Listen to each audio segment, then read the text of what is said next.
ไปเรื่อยๆพี่น้องตอนนี้ก็มานั่งอยู่หาดอาหารแคมป์หนาวเลยหาดอาหารแคมป์หนาว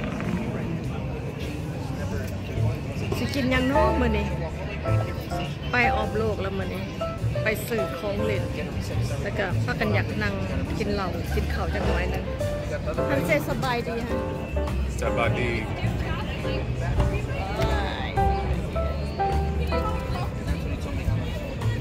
มันนั่งกินข้าวคนกันหลายเด้อคนมีคนแลนไปแลนมาโอเคคนดังอยู่นอกเขาก็เปิดอยู่นอกคนกันหลายอยู่เด้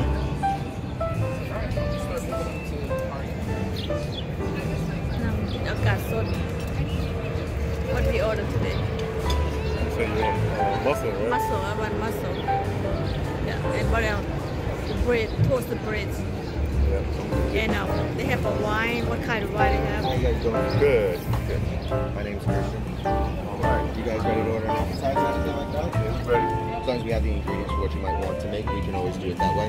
But some of like the glasses that we have, wines that we have here, bottles, what's on top and such like that. So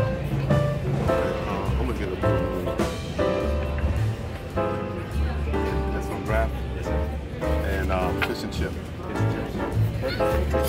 be right back. วิวในงามหลายเด้อ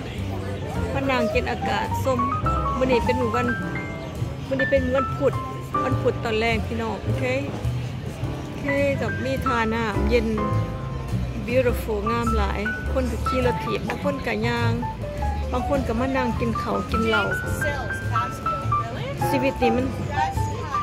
มีครั้งเดียวให้ยังเข็ดไปแล้วพี่น้องเรื่องนั้นมันสิมวนสิแสบเฮ็ดไปโลดโอเคบางคนก็มีเฮือนะเฮือหลังน่ะ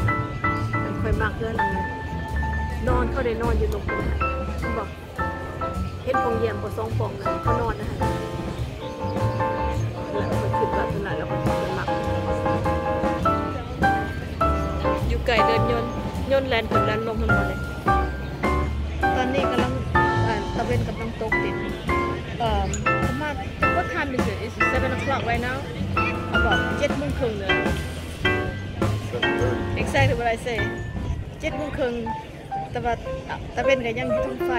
ยังแจ้งอยู่7 โมงครึ่งพี่น้องโอเคถ้าอาหารเวลาเขาจะเอามาส่งกับเรา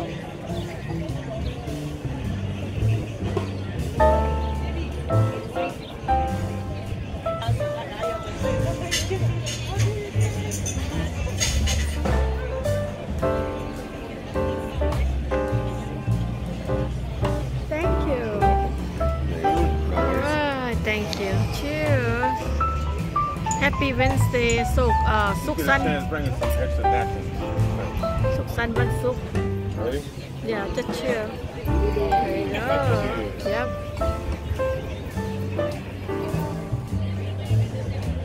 เหล้าขาว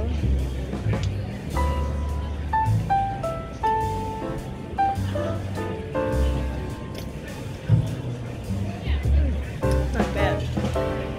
Good.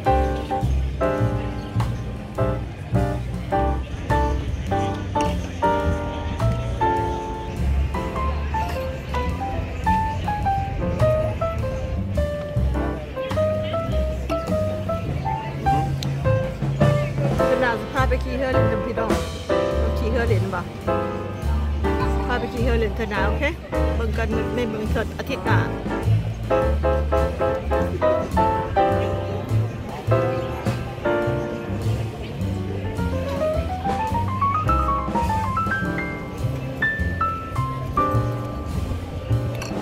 อยู่ไม่ไกลพี่น้องมีเหล้าอันล้างมือเราแอลกอฮอล์บ่ของล้างมือเวลาเขากินข้าวของล้างมือทำความสะอาดตรงนี้พยาธิต้องไปล้างมือ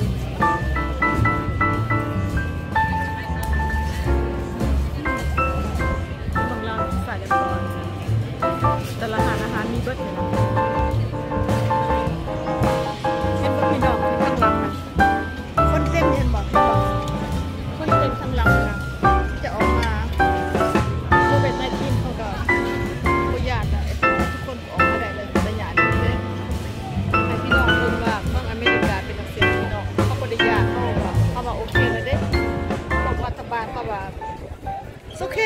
come on out เขาออกมาเดี๋ยวละนี่เราคนกำลังเริ่มต้นเข้ามาแล้วเริ่มเข้ามาเต็มเลยบ้างเพื่อนกำลังเริ่มต้นเข้ามาเรา enjoy สตรีทอันนี้ทะเลน้ำทะเลหน่อยบนเป็นน้ำทะเลน้ำคลองเขาน้ำคลองมันจะมันกับคนมันกับติดกับน้ำทะเลแต่ว่าอันนี้มันเป็นออกมาที่จากน้ำคลองหลักอายุ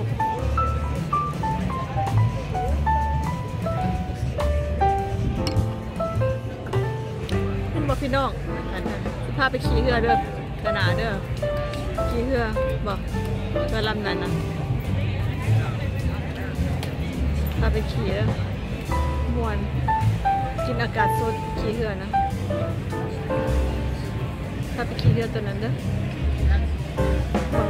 นี่ไรเนี่ยเห็ดวิทยาบนพายุเนี่ยเมืองหลวงวอชิงตันดีซีพี่น้องมาเด้อคุณได้อยากได้พวกอเมริกามาเด้อติดต่อให้ Me, sir. Oh yes. Thank you very much. Oh wow, thank you. Oh look at this. Wow, จ้าเอ๋โอ้ของโปรดได้พี่น้องเด้อนี่เด้อวันที่การจะได้ยัง Fish and chips อันนั้นทอดปลากับเฟรนช์ฟรายพี่น้อง all day long. โอ้ได้ลองทอดปลากับเฟรนช์ฟรายต้องข่อยเลยแม่อันนี้แหละข่อยหมักตัวนี้โอเคมาเด้อมากินน้ำกันเด้อมีแต่แซ่บๆมาเด้อที่เมืองอเมริกากับอื่นน่ากินเด้อฟังเด้อพี่น้องเด้อมันก็เท่าสิกินก็ต้องบีบมะนาวก่อนโอ้ยฝากบีบมะนาวก่อนพี่น้องโอเคบีบมะนาวใส่เขาที่บอกเขาแบบที่ว่า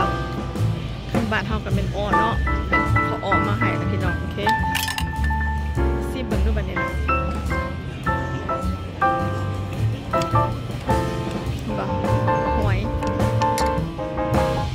หอยยังก็หอมหอยนางรมมันหน่อย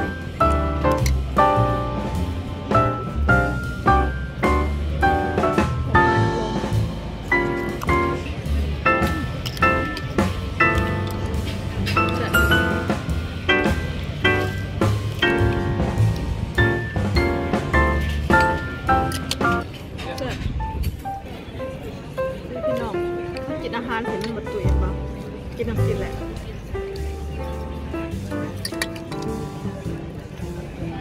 คนที่จำหนักมั้ง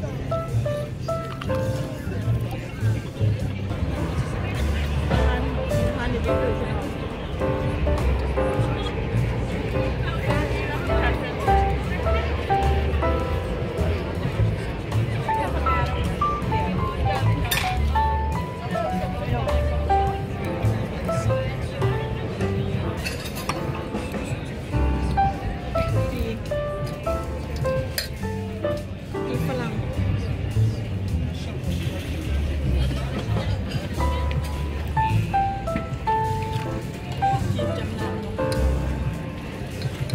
เพชรได้สั่งเพชรน้ำเพชรมาพี่น้องไก่สิเบิร์ดเลยมาจะได้เสียลาลงเดี๋ยวจะกินนะ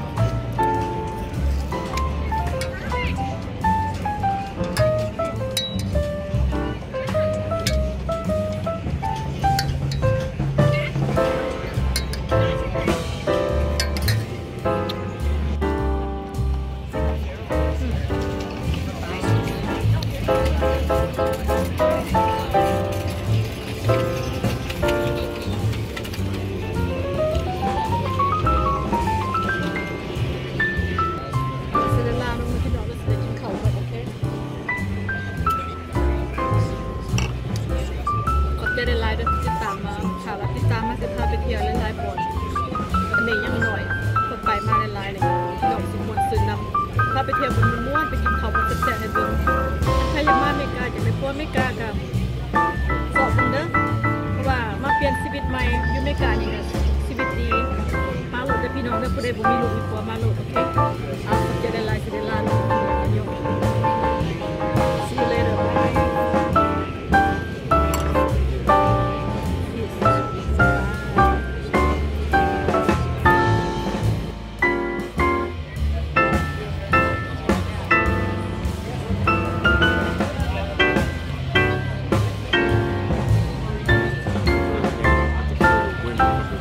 coming?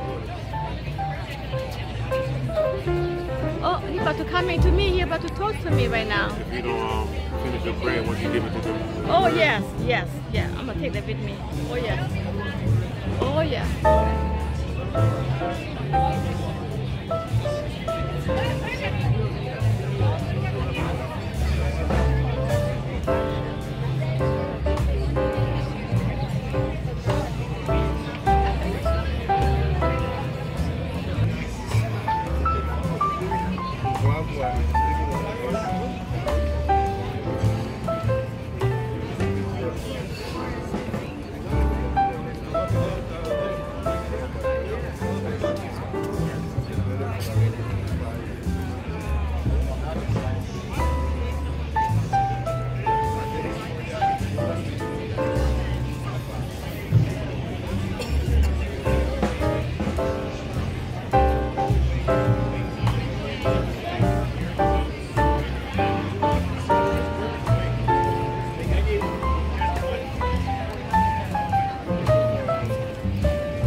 คนคานปะ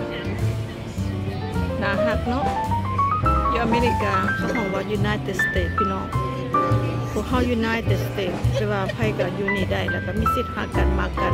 พอได้ดีก็เอาบอกคำลับตัวพี่น้องเด้อเขามักคนเอเชียเขามักคนลาวแต่ว่าคนลาวบูจักมักเขา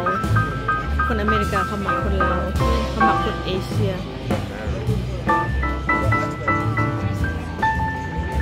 เขาหักมาอีกมาน้ำมือหนึ่งลูกเขา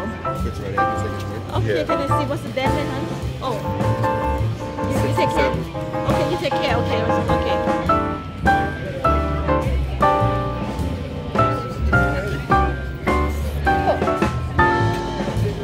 โอเคราคา$67กับ60 เซนต์โอเคมีปัญหาเลยพี่น้องเด้อเวียนหาอันนี้ค่าเขาเสิร์ฟ$10เนี่ยค่าเขาเสิร์ฟโอเคราคานี่อันบอก$10เป็น80โอเคขอบใจเด้อ